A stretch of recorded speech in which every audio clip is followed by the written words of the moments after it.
नमस्कार दोस्तों, आप सभी का एक बार फिर से स्वागत है हमारे चैनल भक्ति ज्ञान में। दोस्तों, एक बार की बात है, जाड़े का दिन था और शाम होने वाली थी।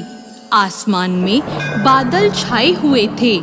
एक नीम के पेड़ पर बहुत से कौवे बैठे थे। वो सब बार बार काव काव कर रहे थे और एक दूसरे से झगड़ा भी कर रहे थे। इस समय एक मैना वहां आई और उसी पेड़ की एक डाल पर बैठ गई। मैना को देखते ही कई कौवे उस पर टूट पड़े। बेचारी मैना ने कहा, बादल बहुत हैं, इसलिए आज अंधेरा हो गया है। मैं अपना घोंसला भी भूल गई हूँ, इसलिए आज रात मुझे यहाँ बैठने दो। कौवों ने कहा, नहीं, ये हमारा पेड़ है, तू यहाँ से भाग जा। मैना बोली, सभी पेड़ ईश्वर ने बनाए हैं। इस सर्दी में यदि वर्षा हुई और ओले पड़े तो ईश्वर ही हमें बचा सकते हैं। मैं बहुत छोटी हूँ और तुम्हारी बहन भी हूँ। तुम लोग मुझ पर दया करो और मुझे यहाँ बैठने दो। कौवों ने कहा, तेरी जैसी बहन हमें नहीं चाहिए। तू बहुत ईश्वर का नाम लेती है, तो ईश्वर के भरोसे ही यहाँ से चली क्यों नहीं जाती?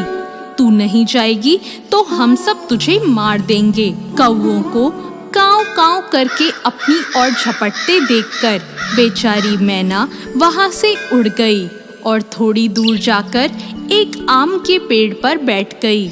रात को आंधी आई, बादल गरजे और बड़े बड़े ओले बरसने लगे। कौवे काव काव करके चिल्लाए। इधर से उधर थोड़ा बहुत उड़े, परंतु ओलों की मार से सब घायल होकर जमीन पर गिर पड़े। बहुत से कौवे मर गए। मैना जिस आम के पेड़ पर बैठी थी, उसकी एक डाली टूटकर गिर गई। डाल टूटने से उसकी जड़ के पास एक जगह हो गई। छोटी मैना उसमें घुस गई और उसे एक भी ओला नहीं लगा।